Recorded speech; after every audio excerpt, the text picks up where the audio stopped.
अपना ध्यान सम्मुख विराजमान श्री श्री 108 श्री परमहंस महान विभूतियों की ओर लगाते हुए और अपनी मुख रसना को पवित्र करने हेतु एक बार ऊंची और मीठे स्वर में बोलिए जयकारा बोल मेरे श्री गुरु महाराज की जय। बोलो साचे दरबार की जय। बोलो श्री सतगुरुदेव भगवान की जय।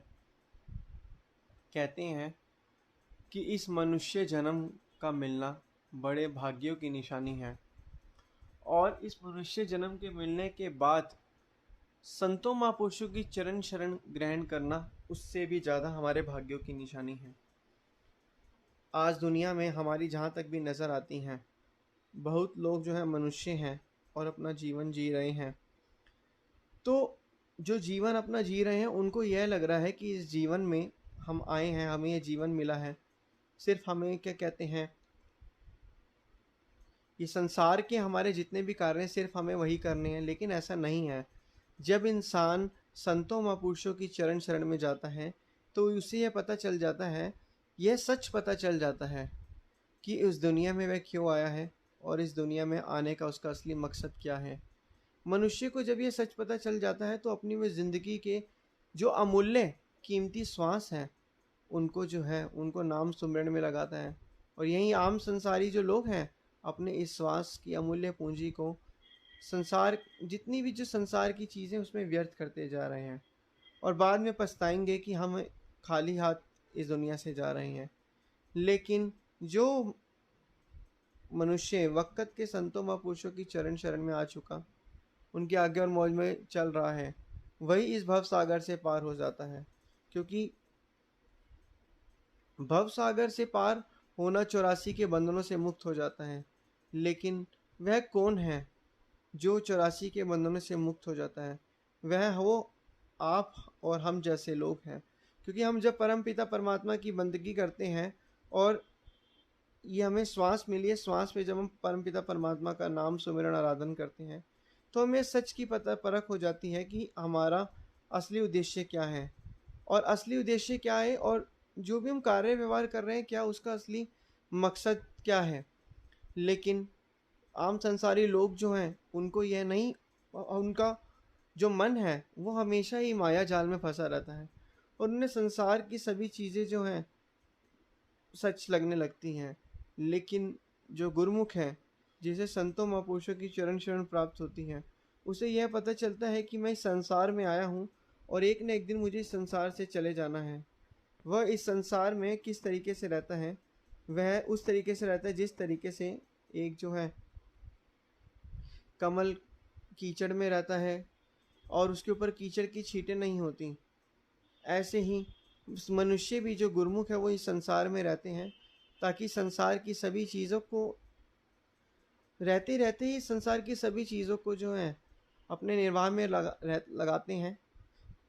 लेकिन उसके अंदर अपने मन को नहीं फंसाते, उसके अंदर अपने ख्याल को नहीं फंसाते। ख्याल अपना सिर्फ और सिर्फ परमपिता परमात्मा की बंदगी भक्ति में लगाते हैं।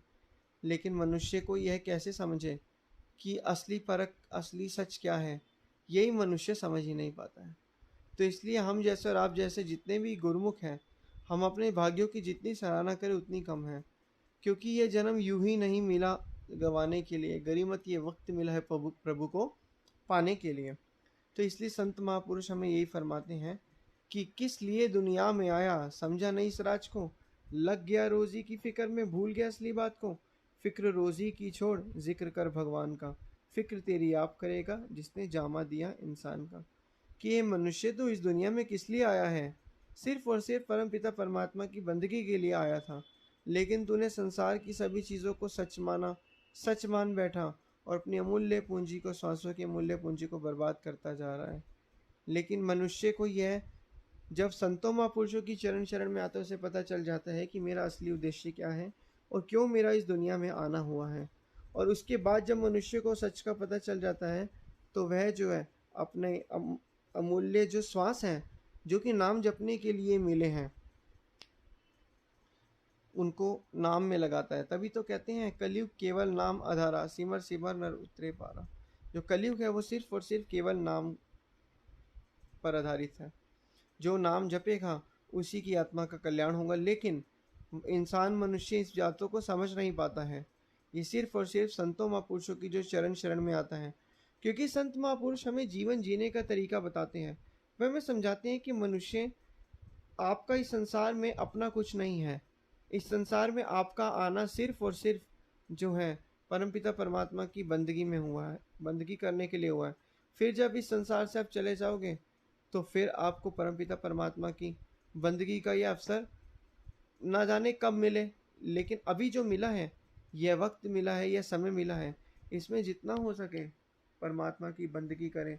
क्योंकि जितना जितना आप परमात्मा की बंदगी करेंगे, उतना उतना हमारे मन के अंदर, आपके मन के अंदर हमेशा शांति रहेगी। जीवन आनंद से व्यतीत होगा। मन कलह कल्पना और विचारों से शुद्ध रहेगा, उनके अंदर फंसेगा नहीं। तो यही संत महापुरुष हमें फरमाते हैं, बताते हैं कि जीव जो है भव सागर में से पार तभी हो पाएगा जब वह परमपिता परमात्मा की बंदगी करेगा, उनका नाम जाप जपेगा। क्योंकि बिना नाम जाप के मनुष्य को आत्मिक शांति कदापि प्राप्त नहीं होती। मनुष्य क्या करता है, पूरी जिंदगी संसार के सामानों को प्राप्त करता रहता है, सिर्फ किस इच्छा के कारण कि उसको शांति मिलेगी। लेकिन देखा जाए, उसे संसार की सभी इच्छाएं, सभी चीज़ें प्राप्त भी हो जाती हैं, लेकिन उसे कभी शांति प्राप्त नहीं होती। क्योंकि शांति कभी प्राप्त नहीं की जाती। शांति सिर्फ और सिर्फ जो है, अब हमारी शांति हमारे अंदर ही है। शांति सिर्फ और सिर्फ हमें अपने अंदर खोजनी है, और शांति हमें सिर्फ वहीं से प्राप्त होगी और कहीं से प्राप्त नहीं होगी। शांति को प्राप्त नहीं करना, शांति तो हमारे अंदर ही है, बस ज़रूरत है उसे हमें खोजना है कि शांति हमारी कहाँ है।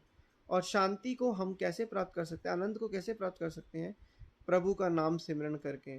जितना जितना हम संतों महापुरुषों का नाम सिमरन करेंगे, उतना उतना हमारा मन जो है भक्ति में लगेगा, सतगुरु के चरणों में लगेगा।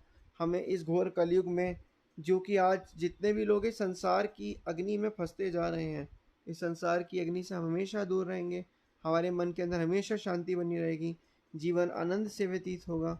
हमेशा जो है हम परमपिता परमात्मा की बंदगी करते रहेंगे। और ये जन्म जो है हम जो जी रहे हैं, अभी इंसान स्वार्थ में जीवन जीता है, सिर्फ अपने लिए। जब मनुष्य को सच पता चल जाता है तो वह परमार्थ यानी दूसरों के लिए, दूसरों का हमेशा अच्छा सोचता है और भक्ति करता है। इसी तरीके से मनुष्य की जो सोच है, सोच की धारा है, वो संतों महापुरुषों की चरण शरण में आकर बिल्कुल ही बदल जाती है, बिल्कुल ही अलग हो जाती है, और उसके अच्छे संस्कार पैदा हो जाते हैं।